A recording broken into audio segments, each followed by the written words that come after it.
La gravedad del pecado. Me pregunto qué tan grave es para nosotros hoy el pecado. La gente corre a los diccionarios bíblicos y trata de buscar cuál es la definición teológica de ese concepto. Otros a lo mejor hoy van a las redes sociales y echan mano de la inteligencia artificial, que no digo que está mal, Google también, y buscamos ahí una definición de lo que es el pecado. Pero me pregunto si realmente nos sorprende hoy lo que es el pecado, como lo manifiestan las Escrituras. Porque la tendencia a veces es de cepillar el concepto, de verlo no como algo tan serio delante de Dios. Y tal es así que lo que hemos hecho es graduar los pecados. Hay pecados no tan pecados y otros que son terribles. Y entonces, de esa manera, aquellos que no son tan severos, los miramos con un poco de, no sé, bueno, si es así la cosa, no es tan grave después de todo. Actualmente hay expresiones que nosotros repetimos a veces casi automáticamente porque hoy se nos condiciona nuestra manera de pensar y de hablar. Y expresiones que se han hecho populares, expresiones que utilizamos prácticamente a diario y que se han culturizado. Las Vegas, la ciudad del pecado. ¿Han escuchado ese término? Una ciudad, con mi esposa hemos ido, no a pecar, déjenme aclarar por las dudas. Es una linda ciudad. Uno puede ir a visitar los edificios, el jolgorio de la ciudad, los paisajes afuera, las montañas. Pero hay gente que va a ese lugar justamente para dedicarse a hacer cosas que sabemos que no están bien. Y tal es así que existe ese refrán que versa de la siguiente forma: lo que sucede en Vegas se queda en Vegas. ¿Escucharon alguna vez eso? Es decir, que ese refrán se convirtió en una especie de licencia. La gente va a ese lugar, tiene luz verde para hacer cualquier cosa, total nadie se va a enterar. En Vegas van a guardar tus secretos. Bueno, déjenme decirles que no hay secreto. Dios lo sabe, tú lo sabes, y la persona o personas con quien pecas lo saben. Así que nunca es un secreto.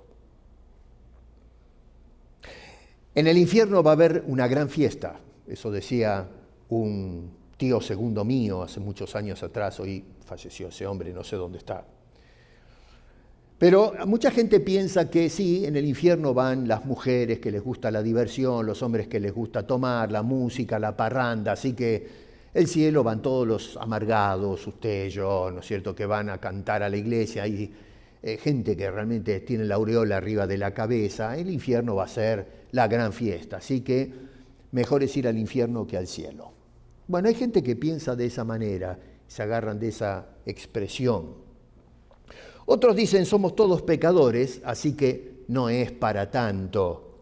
Acá es donde me refiero cuando le damos graduaciones al pecado y consideramos que unos son más graves que los otros. Otros dicen, lo importante es que nadie es perfecto. Y cuando se dice eso no se está reconociendo el pecado, sino que, bueno, como nadie es perfecto, entonces hay cierta licencia para cometer graves errores. Otros dicen, pequé porque soy humano. Esa es otra de las expresiones que a veces abrazamos. ¿Qué va a ser? Así soy. Otros consideran que hay pecados que son divertidos. A veces escuchamos, hoy día no sé por qué se ha hecho muy popular y esto me preocupa mucho, que, a ver, en el mundo se hacen bromas, yo salí del mundo, ¿no? El Señor me sacó del mundo, así que estuve en el mundo y sé lo que se cocina en el mundo.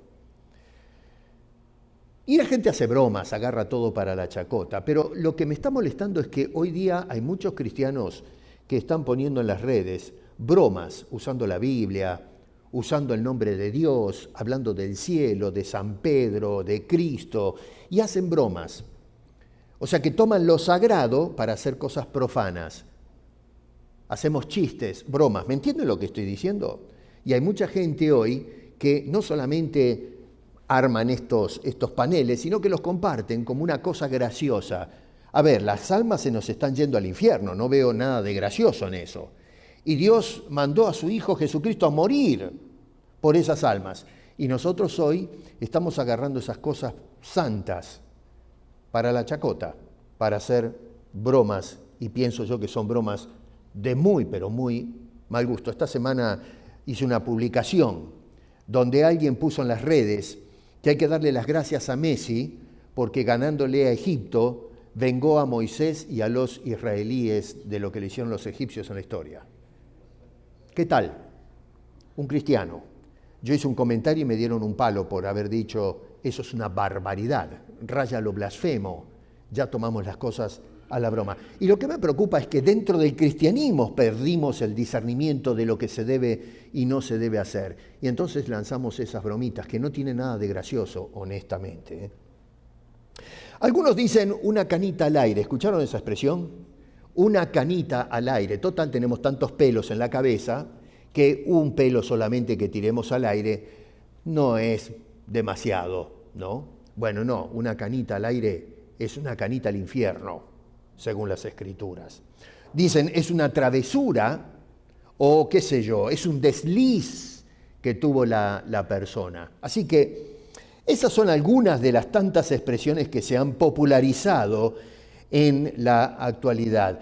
Miren cómo son las cosas que incluso nosotros agarramos un mes del calendario y lo hemos dedicado para celebrar un pecado, el mes del orgullo.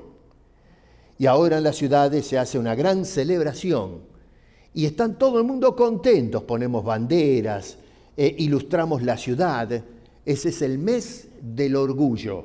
Bueno, vaya a la Biblia y fíjese qué dice la Biblia acerca del orgullo y no interesa en qué contexto lo estamos usando ese término. El orgullo es pecado y nosotros hoy lo que hacemos es dedicar un mes para celebrar justamente un pecado.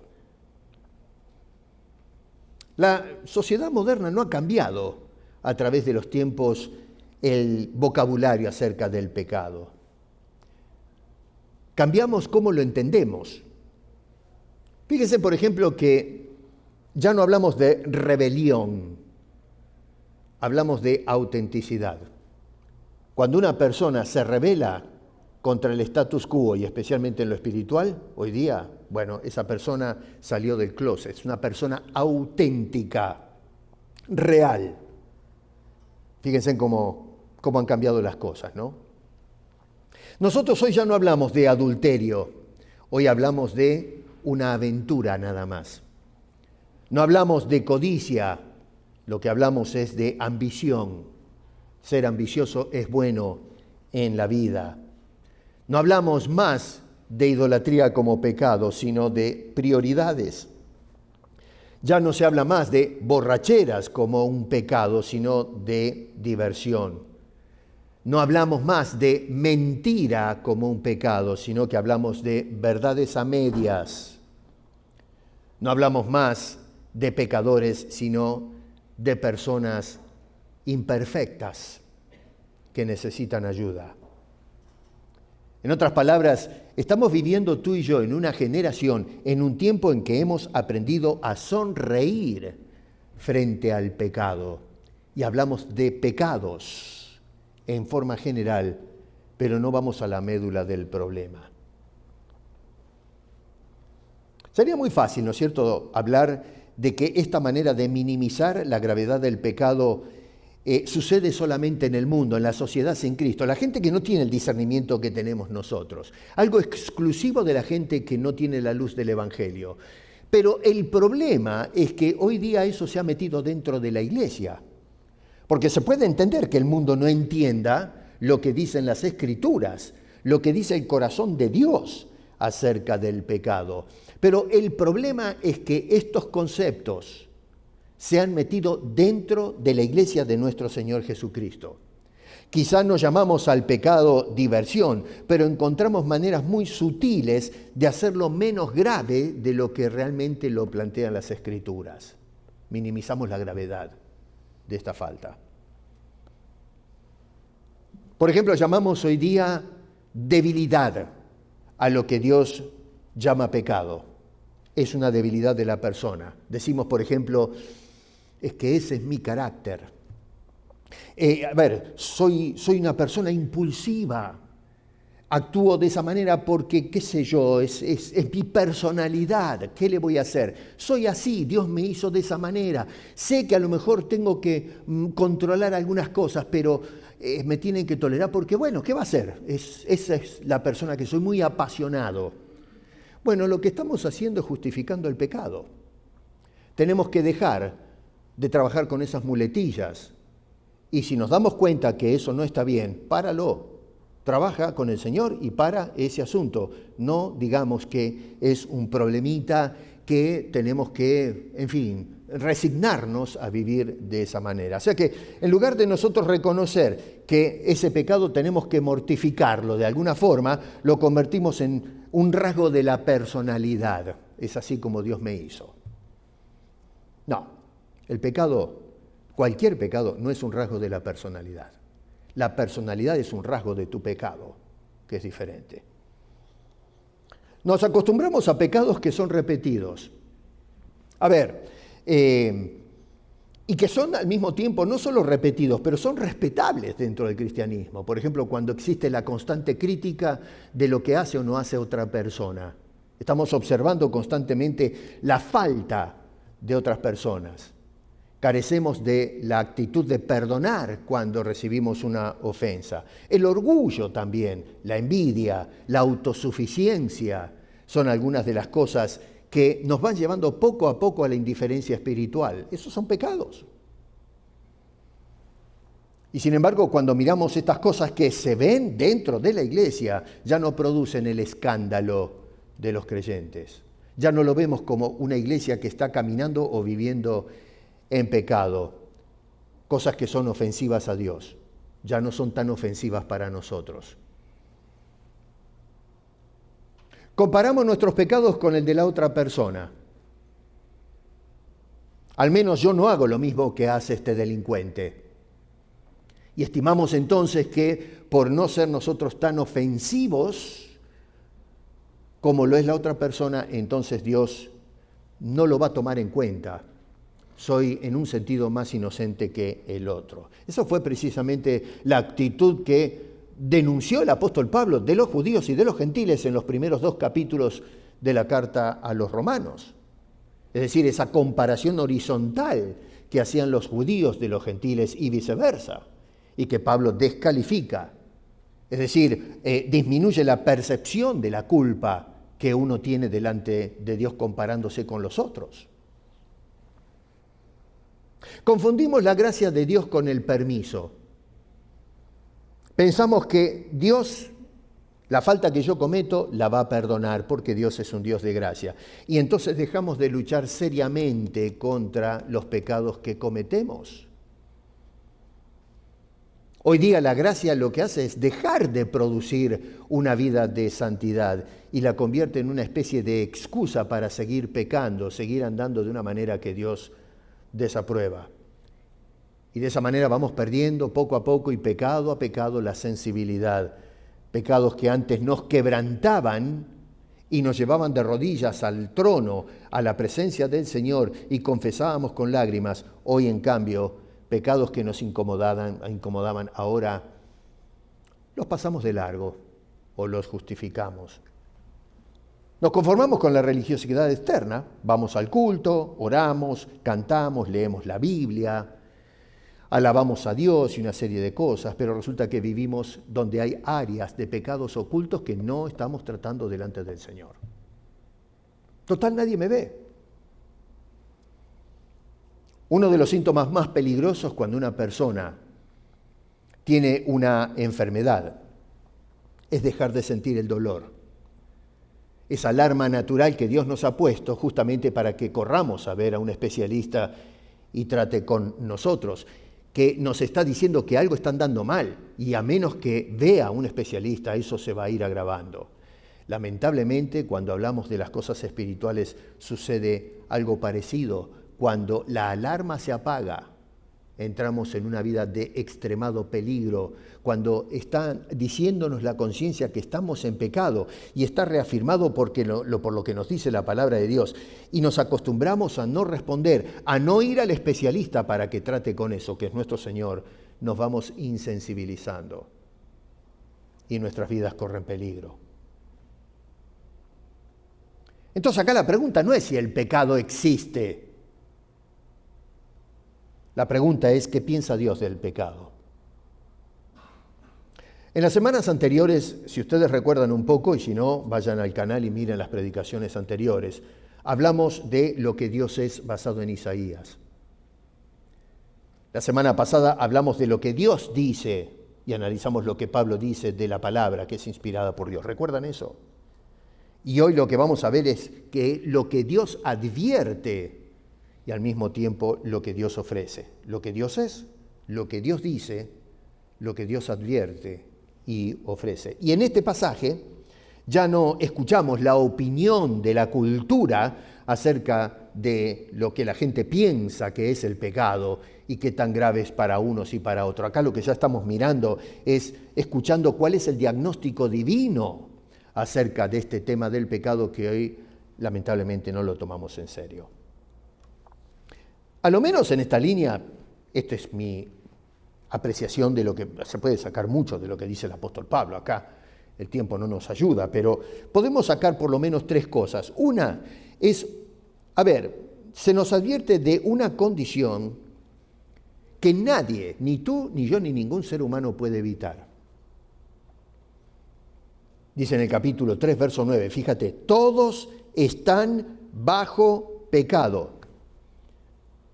Todos, sin ninguna excepción. Y cuando Pablo dice todos, noten que Pablo se está incluyendo, siendo un judío, y está metiendo en la bolsa a todos los gentiles que tal vez se justifiquen. Había personas que estimaban que por la adquisición de conocimiento en el periodo clásico, la filosofía griega había alcanzado una especie de nirvana intelectual y pensaban que eran la mente pensante del mundo conocido. Luego Roma fue absorbiendo algunas de las ideas filosóficas de los griegos.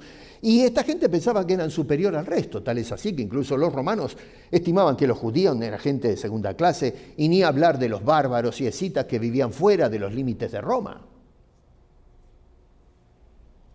Todos, dice, están bajo pecados. Y no se trata de algo que hacemos, ojo, sino de lo que somos. Porque uno puede decir, bueno, esta persona es un pecador porque hace esto. Pero Pablo no está hablando acá de lo que hacen, se especifica la identidad de la persona, la naturaleza. Todos somos, es decir, la naturaleza universal del hombre. En segundo lugar, una condenación que nadie puede escapar. Dice en el verso 19, todos están bajo el juicio de Dios. No solamente bajo pecado, pero ¿cuáles son las consecuencias? Acá no se habla del futuro, van a ser condenados. No, ya están. Somos culpables, por lo tanto ya estamos condenados bajo el juicio de Dios. La sentencia universal del hombre. Tenemos entonces la condición universal y ahora tenemos la sentencia universal. Y por otro lado tenemos una pérdida que nadie puede escapar. Dice ahí en el verso 23, destituidos de la gloria de Dios, el destino eterno del hombre. Es tremendo donde nos deja el apóstol Pablo. Nos habla de la condición, nos habla de la sentencia y tercero nos habla del destino de todas las personas sin ninguna excepción. Una palabra que acá es clave, ¿no es cierto?, que es el adjetivo usado de una manera sustantiva, ¿no? Porque dice allí que se está hablando de judíos y gentiles, eso es lo que nos dice la frase del verso 9, pero esa palabra que es clave acá es todos. Pablo deliberadamente repite ese concepto, es todos, es un concepto inclusivo, mete a todos los seres humanos en este juicio. Acá ya lo he dicho muchas veces, ¿no? Es una especie de corte donde el apóstol San Pablo está oficiando de fiscal que presenta las acusaciones contra la raza humana. Y tenemos a Dios sentado en el tribunal, en ¿cómo se llama?, la mesa del juez, y es el que va a dar la sentencia. Entonces lo que está haciendo el apóstol Pablo es presentando todos los cargos en contra del ser humano. Y hasta ahora no hay defensor. El fiscal presenta los cargos y somos todos, sin excepción, culpables delante de Dios. Dice que cuando la mayoría de los culpables, cuando son presentados ante un juez, todos se declaran inocentes. Dicen que no hay culpables en la cárcel. Entre los presos, entre ellos, todos son inocentes. Es una injusticia lo que están haciendo conmigo. Bueno, todos estamos ahora delante del gran juez y el veredicto que se está diciendo es, no interesa lo que piensas. ¿Te crees inocente? ¿Te crees que no eres tan malo como el otro? Bueno, Dios dice, eres culpable y estás destituido de la gloria de Dios para siempre jamás. Ahora, este pasaje tiene tres cosas que nos ponen a pensar. Primero tenemos el diagnóstico de Dios en los versículos 19 al 18, ¿no? Donde ya dijimos, el diagnóstico es, todos están bajo pecado. Y noto que el diagnóstico de Dios ahí tiene tres características. Por lo pronto es universal, porque dice, no hay justo, no hay quien entienda, todos se desviaron. Eso es lo que dice Pablo ahí. No hay quien haga lo bueno. No hay ni siquiera una sola persona. Pero esto es el colmo. El colmo. No hay un solo ser humano que Dios pueda mirar y decir, sáquemelo a un costado porque pasa el examen. Pasan la revista y ninguna persona delante de Dios pasa el escrutinio divino. Es universal. La otra cosa que notamos es que es profundo el problema. No se describen solamente actos, sino que se mencionan, la naturaleza, el entendimiento, la voluntad de la persona, las palabras.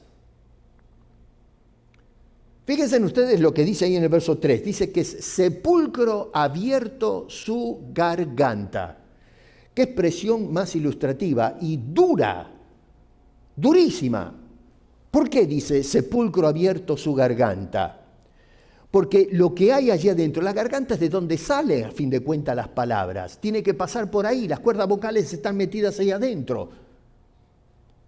Y lo que está diciendo es que de ahí adentro, lo que está saliendo es peste, pudrición. Usted abre un sepulcro y lo que va a encontrar es descomposición, olor hediondo, huesos podridos. Cosas que realmente producen repulsión, ganas de vomitar. Y está usando esta figura que es fuertísima porque está diciendo que lo que sale de la garganta, lo que comienza a fermentar allí adentro, es pudrición. Es algo sucio, fétido. No se trata simplemente de una tumba lo que está hablando el apóstol San Pablo. Está hablando de algo que está abierto y está hediendo. Y así es como describe a los seres humanos. Ustedes observan cuando leemos a Santiago que dice, ¿de dónde vienen las guerras y las pleitas de ustedes, de los pleitos entre ustedes? Vivimos en un mundo y a veces dentro de una iglesia en donde estamos en constante pleitos y guerras. ¿De dónde viene eso? De tus pasiones, dice Santiago. Y la garganta es el vehículo de donde salen las palabras. Y es por eso que vivimos en un mundo donde estamos todos agarrándonos del cuello, peleando, abriendo, cuántas veces hablé de esa grieta que existe entre las personas. Las guerras denominacionales, las guerras dentro de la iglesia. Y debido a que la garganta es un sepulcro que se destapó y comienza a salir toda esa pestilencia, afecta a todo lo demás. Dice que la lengua, engañan con la lengua, es decir, mienten, dicen una cosa, pero en realidad la intención es otra. Veneno de áspides hay debajo de sus labios. Es decir, lo único que hay es ponzoña, algo que destruye, que mata, que arruina. Dice, su boca está llena de maldición y de amargura. Parece hasta mentira que a través de los años he visto personas que abren sus bocas para destruir, para sembrar la cizaña, para herir, para arruinar, en lugar de hablar de Jesucristo. ¿Crees realmente que Dios nos dio este órgano de la comunicación para decir barbaridades? La Biblia dice que nos llamó a nosotros para abrir los labios para testificar de aquel que salva, aquel que nos dio a nosotros la bendición de tener por gracia la vida eterna, y usamos ese vehículo que debería ser uno de estos parlantes que emiten sonidos, pero sonidos de edificación, de perdón, de salvación. Y lo que Pablo veía es una humanidad corrompida por el pecado, y comienza hablando de la comunicación, porque lo que hablamos es lo que está metido en el corazón de las personas. Vale decir que cuando abrimos nuestros labios, lo que sale es muerte espiritual. Una garganta que produce muerte, una garganta que produce corrupción, una garganta que afecta a todos los demás. Labios, boca, habla de los pies, los caminos, los ojos, es decir, todo el hombre en su totalidad. El apóstol San Pablo es el que describe al hombre justamente desde la cabeza, la mente, el corazón, la boca, la conducta, la relación con Dios, y termina en el clímax de toda esta secuencia en el verso 18 diciendo: no hay temor de Dios delante de ellos, porque toda esta descripción va justamente a ese punto, los denuncia, todos estamos bajo pecado. ¿Y por qué seguimos actuando en pecados? Porque no tememos a Dios. Nos parece que Dios no va a tomar nota de lo que estamos haciendo, que vamos a seguir viviendo sin ningún tipo de responsabilidad delante del gran juez en el cual o frente al cual se están presentando estos cargos por parte del fiscal. Y note que el apóstol Pablo acá está respaldado por las Sagradas Escrituras. No se trata de la opinión del apóstol Pablo. No es una persona que entra en la arena de la discusión filosófica, de moralidad y de ética, diciendo: esta es mi opinión, esto es lo que pienso. No, Señor, el que está hablando acá es Dios a través de las Escrituras. Y Pablo lo que está diciendo es: observe lo que dice Dios a través de la revelación. No es mi opinión. Es la opinión y el juicio de Dios.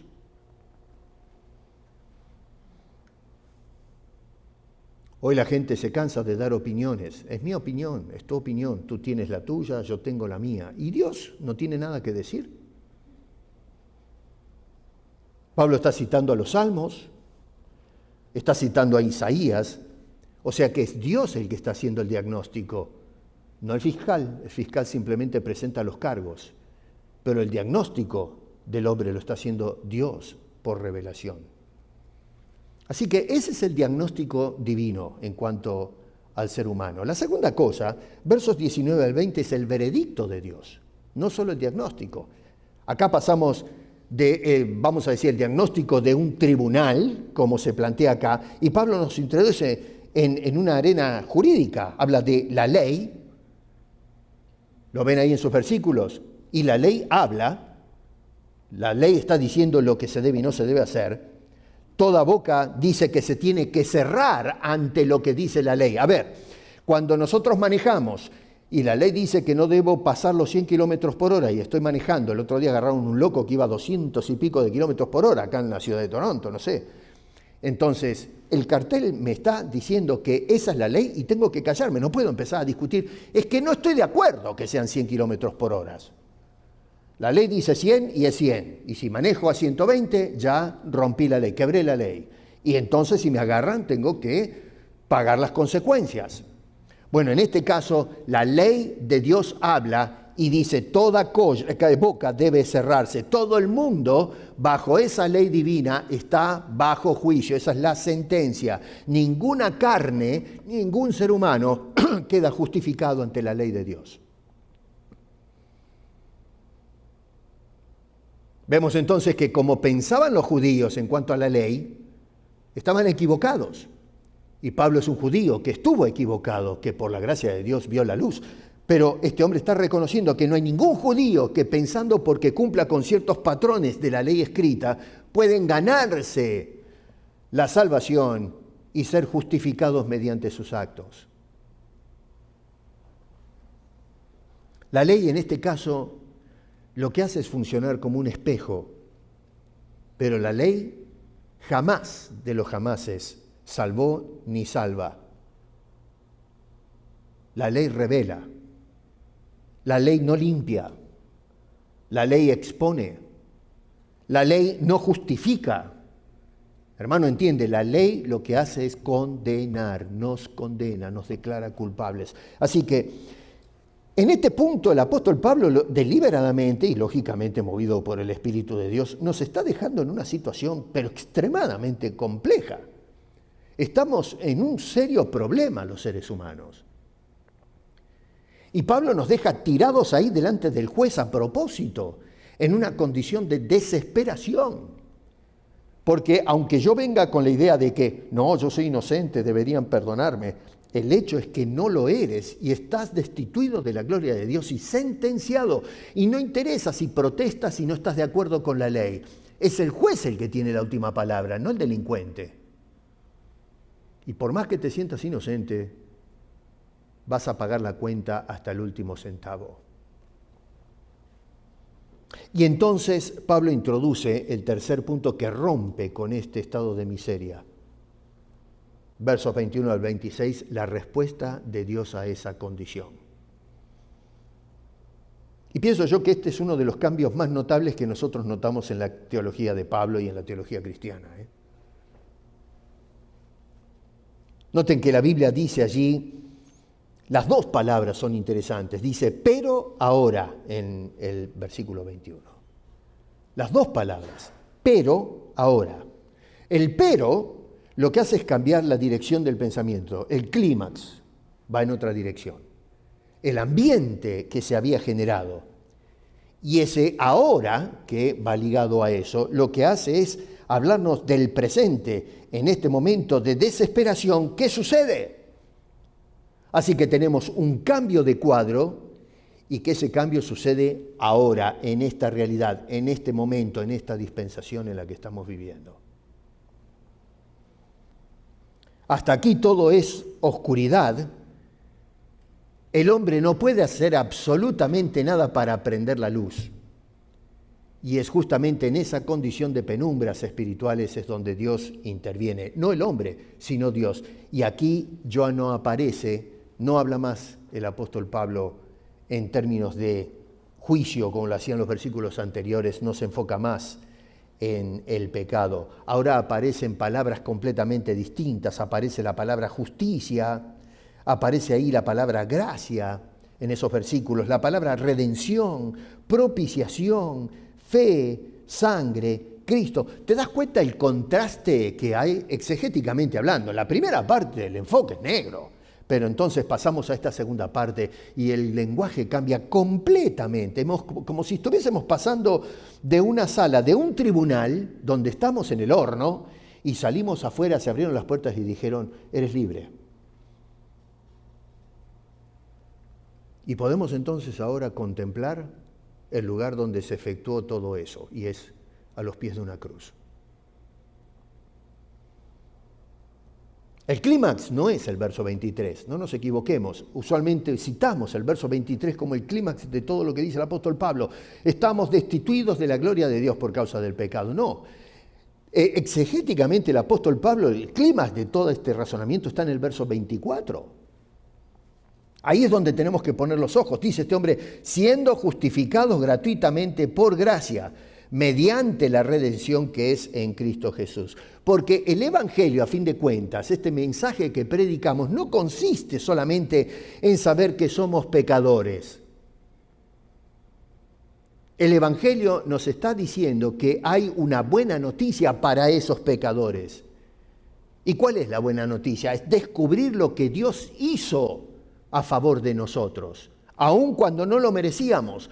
El peor de los pecadores no es lo que yo hago, sino de lo que Dios hizo en Cristo Jesús por todos nosotros. Fíjense en el giro asombroso, ¿no?, que esconde la narración, porque hasta el verso 20 todo tiene que ver con el hombre. Dice, no hay, se desviaron, hacen, hablan, pecan. Pero arrancamos desde el versículo 21 para adelante y dice, Dios manifestó, Dios ofrece, Dios justifica, Dios presentó a Cristo Jesús. O sea que la solución y la salvación no comienza con el hombre, sino comienza cuando Dios entra en la escena. No saques a Dios de esa escena. Lo que hace el mundo hoy cuando describe el pecado es sacar a Dios de la escena. Cerrar los oídos a la diagnosis de Dios para hacer diagnósticos falsos por parte del hombre hacia el hombre. Así que si hacemos un resumen de todo lo que nos está diciendo el apóstol Pablo acá, Pablo en estas líneas tenemos lo siguiente, del verso 9 al 18, vuelvo a repetir para juntar todo esto, es Dios demuestra quiénes somos. Versos 19 al 20, Dios declara lo que tú y yo merecemos. Y versos 21 al 26, Dios hace lo que jamás nosotros podríamos hacer por nosotros mismos. ¿Qué tenemos entonces? Tenemos por lo pronto un diagnóstico, es decir, la condición del hombre. Tenemos el veredicto de Dios, es decir, la sentencia del hombre. Y en último lugar, lo que tenemos es la provisión, que es la salvación de Dios en Cristo Jesús. Eso es lo que necesitamos los pecadores, los cuales todos estamos bajo pecados. Por eso Dios envió a su Hijo Jesucristo a morir en la cruz del Calvario, porque tú y yo merecemos el infierno. Y no interesa si estás de acuerdo con esto. No se trata de lo que tú opinas, porque todos nosotros tenemos una opinión de nosotros. Podemos preguntarle a una persona, ¿usted qué opina de usted? Y le va a dar su opinión. Puede preguntarle, ¿qué opina de mí? Y puede darle su opinión. ¿Qué opina de los hombres en este mundo? Y le puede dar su opinión. Pero nada de eso es importante cuando se trata de la opinión de Dios. Y la opinión de Dios no es simplemente una opinión, es un veredicto. Y todos estamos bajo pecado. Inclusive cristianos que practican el pecado. Mucho de lo que menciona el apóstol Pablo, vuelvo a repetir, usan su lengua, sus labios, su boca, sus pies, sus caminos, van todos infectados con el germen del pecado. Digo germen no porque es una enfermedad, me refiero en un sentido simbólico, ¿no? Porque hay que ser claros teológicamente que no se trata el pecado de una enfermedad que sufre la raza humana. No, la enfermedad se cura con vitaminas o alguna cosa, o un antibiótico, el pecado no. Estamos arruinados, estamos corrompidos desde los pies hasta las cabezas. Y desafortunadamente muchas veces los cristianos hoy no son la excepción, estamos andando de una manera correcta. Dios nos ofreció una vía de salida y es la persona de nuestro Señor Jesucristo que dio la vida en la cruz del Calvario hace 2000 años atrás para que el Señor cargue con todos tus pecados y tú puedas hoy decir, soy salvo por gracia, no porque realmente hice algo que merezca la atención de Dios. No, Dios lo hizo por mí. Y Dios me ofrece ahora esos pecados que yo tengo de mi vida, descargarlos en los hombros de su Hijo, que no tuvo pecado, y de esa manera, a través de su sacrificio, darme la salvación, el perdón de mis pecados y la vida eterna. Perdón. ¿Cómo está tu cristianismo? No me tienen que responder. ¿Hay pecados en tu vida? Me incluyo. ¿Hay pecados en nuestra vida? ¿Hay cosas escondidas que tú sabes que no debes hacer y lo estás haciendo? Yo como pastor conozco mi redil, pero ahora hablo desde el púlpito, pero Dios te está hablando al corazón. Tu corazón es el púlpito de Dios. Dios nos está hablando a través de su palabra. Olvídate de la persona que te habla aquí adelante. Escucha lo que nos dice a todos nosotros Dios en el púlpito de nuestro corazón y que nos predique y nos dice, hijo, para con eso. Y luego tenemos la plataforma, que es la iglesia, que le habla al mundo y a la sociedad, que trivializa el pecado y lo ha naturalizado, que le dice a ese mundo, están condenados, están perdidos, yo les ofrezco salvación en mi Hijo Jesucristo, y todo aquel que cree, todo aquel que viene a Él, se le ofrece el perdón, la salvación y la vida eterna.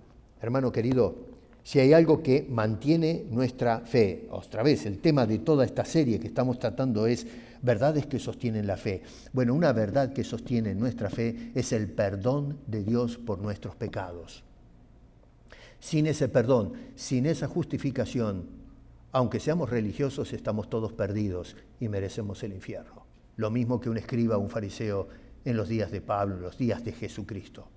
Démosle gracias a Dios, no solamente de palabra, pero a través de una conducta digna que repudia el pecado, que le llama por su nombre, que no trata de trivializar esto, que no lo naturalicemos, que cada paso que demos sea medido, que busquemos la santidad y que andemos de una manera digna, respetuosa, como hijos de Dios, y no usando nuestras bocas, nuestros ojos, nuestros pies en un camino de pecado, de corrupción, porque ya sabemos que eso costó la vida de nuestro Señor Jesucristo para tratar con ese problema.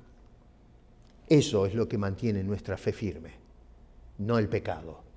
Andemos de la manera que Dios espera que andemos todos nosotros, una vida limpia del pecado, una vida íntegra para Dios.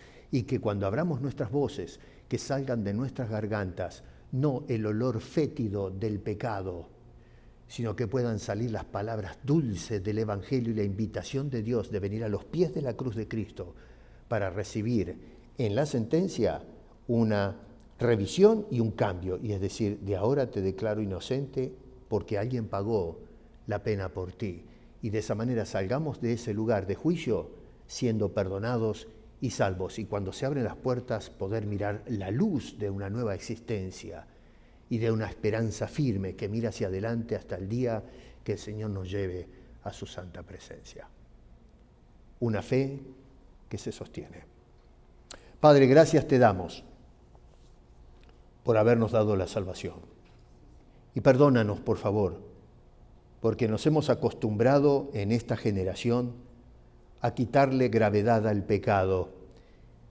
Y se han reemplazado palabras que lo exponen con términos más livianos, términos que están aguados, que no nos hacen sentir tan preocupados. Y poco a poco nos hemos hecho insensibles a la gravedad del pecado y vamos perdiendo temor a Dios, como dice el apóstol Pablo aquí.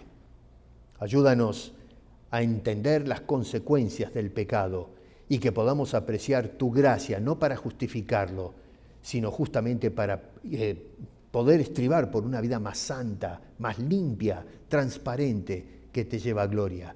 Y que nuestros labios se abran para llevar a las personas a ver la dulzura de Cristo dando su vida por nosotros. Si en nuestro medio hay alguien que todavía no aceptó la salvación de Cristo Jesús, si a través de la lente de la cámara nos escucha alguien que todavía no ha dado su vida a Cristo y no recibe tu perdón, te ruego por el Espíritu Santo que sacudas ese corazón, ese espíritu, y lo hagas caer de rodillas a los pies de la cruz, donde el Cristo dio su vida para la salvación y el perdón de nuestros pecados. Y a nosotros, que ya te recibimos como Señor y Salvador, ayúdanos a caminar y a hablar en integridad. Y todo esto te lo pedimos en el nombre de Cristo Jesús con acción de gracias. Amén.